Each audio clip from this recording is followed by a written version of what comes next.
and gentlemen, it gives me great pleasure to introduce Bob Owen, who's been very helpful to me throughout this conference, so thank you, Bob, for all your help. Bob Owen leads the International Council for Research and Innovation in Building and Construction Infrastructure Task Group and is Associate Professor in QUT's Institute for Future Environments and School of Civil Engineering and Built Environment. He's been involved in a wide range of diverse projects and research, from electronic warfare, imagery analysis as a member of the NATO Advisory Group for Aerospace Research and Development, and a UK expert in project management to ISO, to today's building and infrastructure process improvement. His earlier career was in the defence industry for 10 years. He spent 18 years in the Royal Air Force in electronics as a fast jet pilot and as an intelligence officer. So, ladies and gentlemen, he's an interesting man. Would you please welcome to the stage Bob Owen.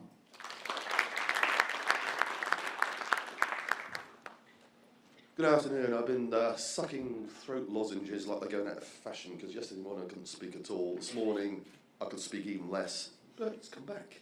So hopefully it will last for the 20 minutes. So I've been given the very difficult task of talking about building information modelling, and it's very shallowly understood, shall we say. So what I'm going to do is just show you a quick video from Autodesk. Turn the sound off so I can talk over the top of it. Okay, I'll just show you what I'm going to go through. So I have tried to cover the principles, and we've got a problem. Our problem is open data, and I'll cover that when we get to it. Can we make building information modelling data open? I've got some suggestions, but we'll see that. So the modelling aspect is what most people pick up on. So when you have a virtual city, like virtual Brisbane, you have the envelope of the building, shall we say. You don't have what's inside. What building information modelling does is basically a parametric database with a visualization engine on the end. So what's inside the model is much, much more detail. Anything down to door handles or bolts from the Shard in London. A great amount of detail. So this is Autodesk Take. And it gives you a very rough idea, quick overview of what you can use building information modelling for. So the architects, when I first talked to them about 7 years ago in the Royal Institute of British Architects, didn't want to know. They now want to own it. Actually, it was the engineers that first wanted it. You've got energy, carbon, modelling, life cycle performance, safety, operations. In fact, the trade union in Denmark were one of the first to say, please, can you adopt this? It saves lives. So there are lots of different reasons for doing this. And yet people don't all use it. It's really odd. And I'll give you some financial statistics that will say, really? Because the case is now well and truly made. So multidisciplinary coordination. The reason I picked it up, well, one of many reasons I picked it up, was construction is a broken process. Very often it's design, bid, build, throw it over the wall for somebody to operate. So what we need to link those parts of the process together are information. So it's the I part of BIM, not the M part of BIM. The other thing is, and I'll show you some stats, there are a large number of very small construction companies. All around the world it's the same. So how do we get that information down the supply chain? And again, the information is the key. The modelling is particularly useful for talking to the client, making sure there aren't misunderstandings, and I'll show you some fairly funny ones. Some of which are true, and some of which aren't, but I'll let you guess. So we're more or less there. And you take it right through to on-site installation. I was asked down to Canberra about 5 years ago, I think, to the Industry Innovation Committee, and I said, you've got a threat and you've got an opportunity. The opportunity is there now. You can be alongside the UK, which is world leading in terms of the programme. Or you can drop behind, let other people take over, and by the way, I've just got this programme adopted by China. And there's a threat. And the Chinese have really taken it to town. Nothing wrong with China. Why shouldn't they? But Australia did have an opportunity. And Australia still has some really brilliant people around Brisbane, and some great software companies. So there we go. That's Autodesk's view. Oops, let's go down. So Misunderstandings. Which ones are real?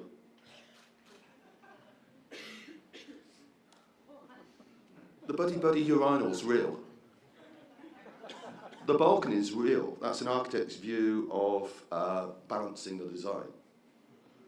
I can't believe the railway is real. Can you? I know for a fact the TV and the camera are real. It's an underground station in London. The ATMs, sorry, I don't know. I know the manhole cover's real. So things can get misunderstood. Just a bit of light relief. The other thing is in construction. It's become a very competitive type of structure. Or at least that's what people fall back to when things go wrong. Very often a construction project will start full of bonhomie, everybody wants to work together. But then something goes wrong. And I don't know whether you can see that, but you'll see it if I zoom in. A builder with a sense of humour in Minnesota, I think it is. And so they build up these lists of requests for information. A request for information is an excuse to sue if things go wrong. That's what it is. My brother-in-law made a fortune managing this. And it didn't matter whether he worked for the client, whether he worked for the main contractor or subcontractor. He always won. Amazing. So one of the drivers was that construction workers really weren't improving their productivity in the way that other people were. This is some research that's been done quite recently by Stanford University. But you can see the real value added has declined, and there are various reasons for that. And one of them is the size of construction companies. So many of them are really, really small. And the classic construction project management technique was, if it all turned to worms, the small guy went under. That is changing. I've mentioned the UK programme, and just in case I don't mention it elsewhere, they've now got project bank accounts in the UK. The first, second and third tier contractors are paid on the same day. That could have been anything up to 10 months on the old system. This was one of the problems as well. I know a guy called John Lorimer, the executive director in charge of capital programmes in Manchester in the UK. And he had a problem with schools. There was a programme called Building Schools for the Future. It was a disastrously run programme. And it was quite amusing to hear a person not so long ago saying, oh, I was involved in building schools for the future. And I thought, oh dear. Anyway, so that was the impetus, one of the main impetuses for the UK programme. I happened to be on the steering group for managing successful programmes in the UK Cabinet Office at the time. And the head of the Office of Government Commerce said, hey Bob, how much do you think we're wasting on BSF? And I said, 40 to 60% of the taxpayers' money. He said, how the hell do you know that? He said, we just raised an internal audit report and that's what we put on and it's classified secret and I haven't shown you yet. And I said, well, look how poorly it's run. So that programme was eventually cancelled and reborn. But the head teacher had just been handed over a new high school in Manchester. And he said, John said, this is the second time we've done this. The head teacher walked into the building for the first time she's allowed in, the project manager shows her around, and she says, what's all that? What's this huge open area, 2 stories high? This is an inner city school. The insurance comes out of my budget. Fill that hole in immediately. They will be killing each other. And the project manager unfortunately lost his cool and said, madam, you signed off the drawings. And she said, how the hell do you expect me to understand that rubbish? And it's much easier to see if you see it in 3 dimensions. Isn't it? So clash detection was one of the other big things, where you've got different disciplines, and even the same discipline but different workbenches, you can very often get clashes. So you can see the pipes running through other pipes there. And building information modelling can help you solve that. This is a quick model. There's a company called Langer Rourke, which some of you may be familiar with. They're about 50-50 Australia, UK now. And they've adopted something called digital engineering. They're one of the few companies in the world that do this sort of thing, along with Geary Technologies. This building was One Island East, which won the American Institute of Architects Prize in 2008 in Hong Kong. And they are developing 4D clashing here. They are modelling and optimising the build process. Just the same as Toyota, you would design a new car, and then you would design a production system. Langer Rourke get it, Geary get it, and almost nobody else does. So that's the next phase, is please let's do something like that. So, safety. I mentioned this. Shimizu, they took a photograph every 4 minutes, and they compared that against their project plan. I got quite friendly with their director, and he said, the thing you must realise about Japan, Bob, is we cannot deliver early. Not just we cannot deliver late, we have to deliver on time. So if we're going too fast, we have to slow down. He said, it's only for government clients. He said, not for private ones. So, just looking at this, this is something I prepped for another report about 2 years ago. And Australia doesn't come out particularly well on this. But really, in the UK, we ate the General Services Administration in the US. They were the first organisation to actually implement a programme of adopting BIM. It all came out of Finland. In fact, Arthur Kaviniemi ran a 6-year programme out there in the 90s. So a lot of different countries here adopting the building information model, and there's a reason for that. This is one of the British catalysts. It says, "Dear Chief Secretary, I'm afraid there's no money. Kind regards and good luck." This was 2010, one government treasurer handing over to another. So we had the GFC, we had a shortage of money. Andrew Wolstenholme is a legend in the UK. He was the client director for Terminal 5 at Heathrow, delivered it against really awkward odds. He was the guy I teamed with to launch the Balfour Beatty Global BIM Initiative, and I hope that wasn't what bankrupt them. Well, they're not bankrupt, but they've been suffering a bit. But Andrew then went on to lead Crossrail, one of the biggest construction projects in Europe. And I've got a video at the end, which I probably won't have time to show you, but I'll include in the presentation that you get. So he produced the third of 3 major reviews of construction in the UK. And what Paul Morrell, the chief construction advisor that was eventually appointed, did, he came out with Construction 2025. What are the UK's targets? And you may be amazed, but it looks like they will exceed them. Really, really ambitious targets here. His main task, by the way, was carbon delivery. The Brits take it seriously. Okay? So, lower emissions, faster delivery, lower costs, improvements to exports. Very, very serious about this. The first was the year before last financial year. Trial project done for a prison. And she says, for the first time I could understand the building design. The visualisation aspect she was quite good at. But not only that, the way that each cell was designed and then repeated and optimised. So, last financial year, 2013-14, these are the results. 7 government departments in the UK, they each had a BIM advisor. By the way, this programme cost the UK over 5 years about £50 million. And you might think, that is a lot of money. You wait till I show you the payoff. So, cost reductions. Good old Ministry of Defence missed the target. Oops. I was in the RAF for 18 years. You'd think they'd do better than that. But anyway, they nearly made the target. Look what happened with education. The savings. Transport. Local government. The average saving was around 20%. And this is from Vince Cable. Unfortunately, he's now gone because of the change of government again.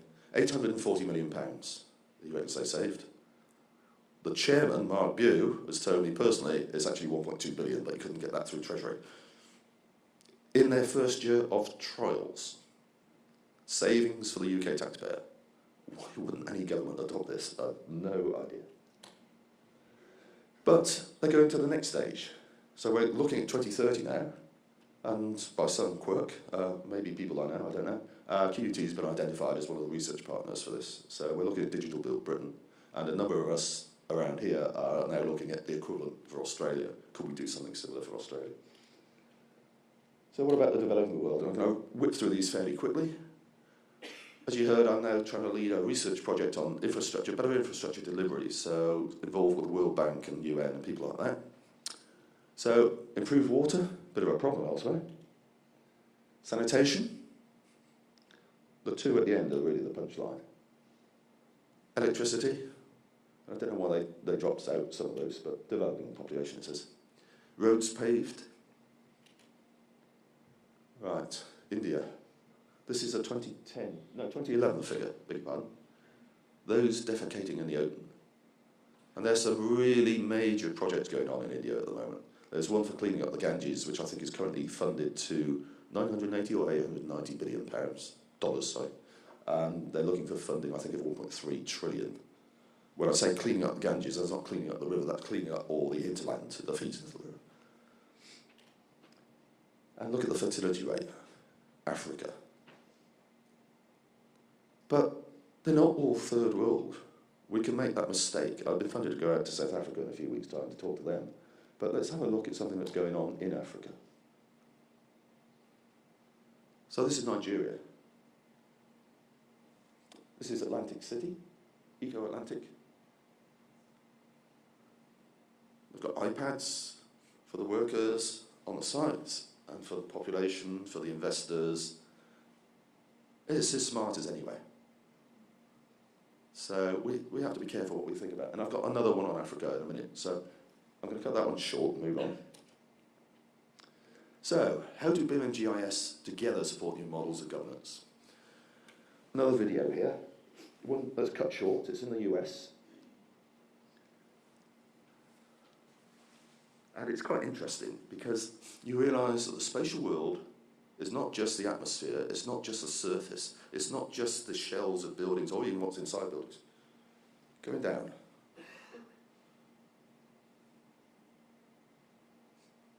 This is the new tunnel they're building. In fact, one of the things that Andrew Wolstenholme said to me before his appointment had been announced, he said, "Hey Bob, I'm going to be CEO of Crossrail. And one of our TBM's tunnel boring machines is going within 40 centimetres of a live escalator under London." He said, "I'm terrified and so excited."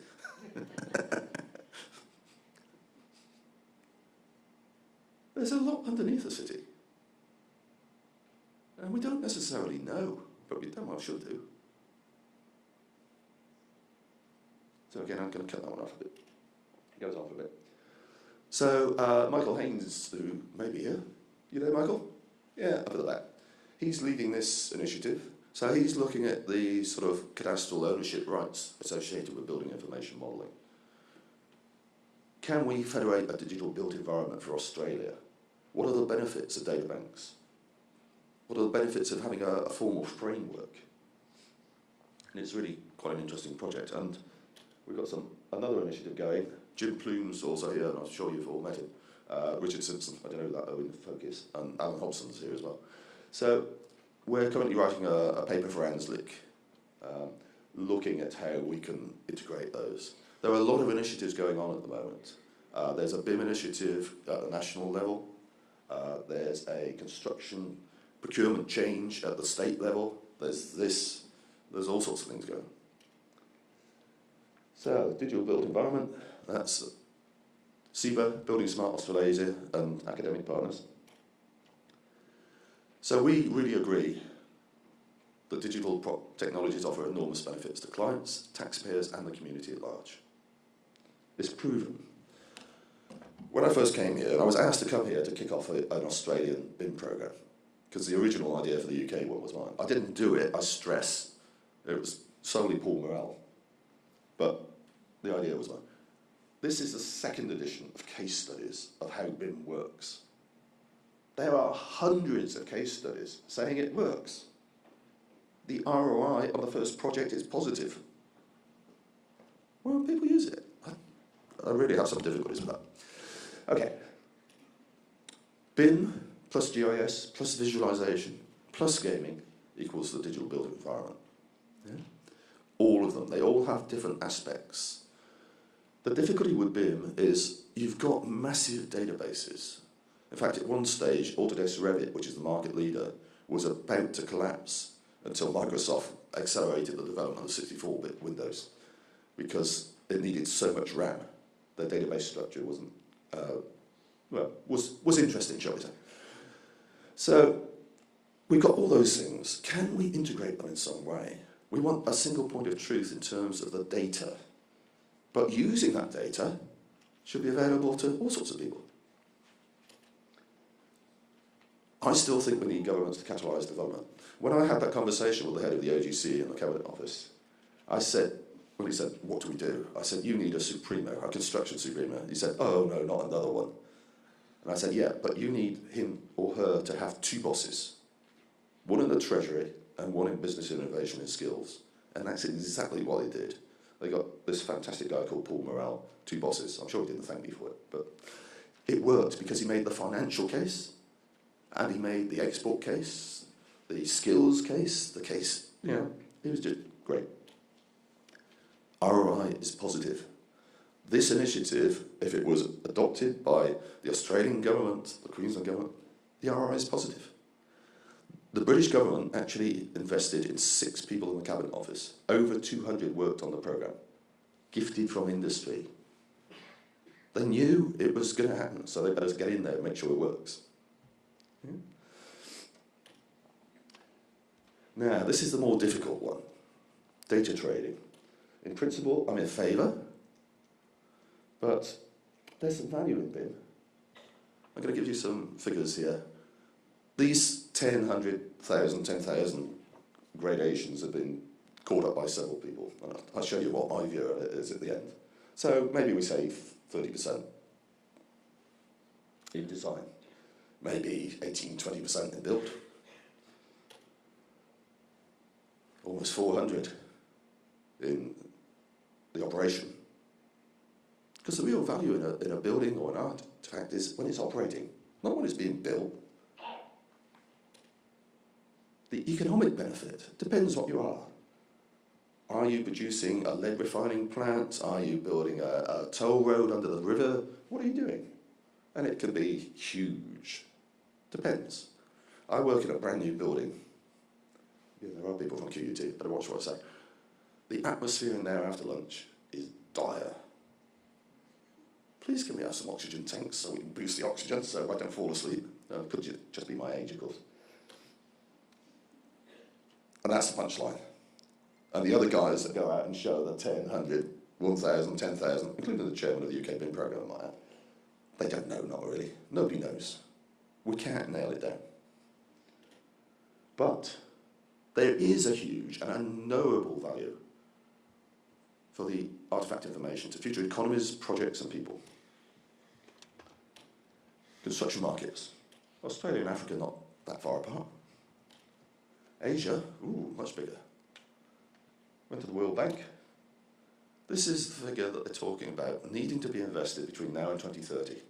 70 to 85 trillion US dollars in infrastructure alone. And a lot of that is going into Southeast Asia.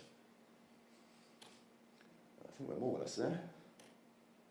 Security, it is an issue because if you get a BIM, you can find your way around the building. You can find where the air vents are. You can find where the power distribution is. You can find the sneaky back ways in. If you're going to release a BIM, you're going to make sure you're happy. Value-added real estate. Autodesk have got this thing where people are going to go around and take pictures of the inside of their building, outside of their building. There's this insurance company that says, take selfies of your expensive kit. I hope their security is good, because otherwise every thief's going to go on that site and say, oh look, we can get 60-inch there. Oh, they've got an 85-inch. Let's go and pick that up. So, value-added real estate, value in use, shops. We're talking about 1 centimetre GPS with if you've got a reference inside the building, you can direct people to the shirt size that you know is their collar size, the colour that they like, the actual shirt, not just a shop. There's a lot of value in that. Data trading. Ownership and maintenance of the BIM, that's a big question. Who does it? The legal side of it, we had a legal presentation yesterday. My idea is the default for any government client should be all data should be open, except. BIM is a bit more of a problem than GIS. Planning. You look at Virtual Brisbane, they can now check you for spatial conformance. So they can check the outside envelope of your building fits within the overall plan. Singapore, we heard, in 91 it was started off by Richard, that's amazing. They're now looking at full BIM. So is every part of that building information model conformant with the code? But they all apply to GIS at some stage. Anybody know where this building is? If anybody says home, I'll know who you are. Who is it? It's Langley, CIA headquarters. In the early days of satellite imagery, you'd have found classified around that. Later on, you would have found a fuzzy picture. Now you've got that. Is the data fully open? Well, I'd suggest not, because it's about 11 o'clock in the morning in the last 5 weeks, and there's not a single person visible, and the car parks are absolutely heaving. I know there are some tunnels there, so somebody's been around and wiped out every individual. So, everything's as we see. So we talked about climate. Finally, there's some new technologies coming up. The French have got this algae research to replace tar in pavements. There are solar pavements. There are pizza pavements, but the one that really gets me, 3D printed houses and infrastructure. I know some of you are familiar with some of this. Enrico Dini, he's teamed up with a British company, and they've got this artificial sandstone. They print the building, and it can be any shape you like. Whoever was asking about shapes, any shape you like. But it's a bit slow. This guy, he's a bit pissed off with the next guy, actually. So he's doing this for NASA, and he introduced Maillet to his techniques that he's been developing over the last 20 years. 18 months later, Winsun have got 86 patents, and they've produced their first 150-metre long 3D printer, and they printed 10 concrete houses in one day. They got a contract for 20,000 desert dwellings. That's interesting. Now, can't we do that for roads and permanent ways? You only need a granular substance of 5 to 10 microns, sand, mixed with a moderator and liquefied. That's it. So that's the end of my chat. There is a presentation on the end for Bentley and Crossrail, because some people asked me for it. But I'll leave you to get that. Okay.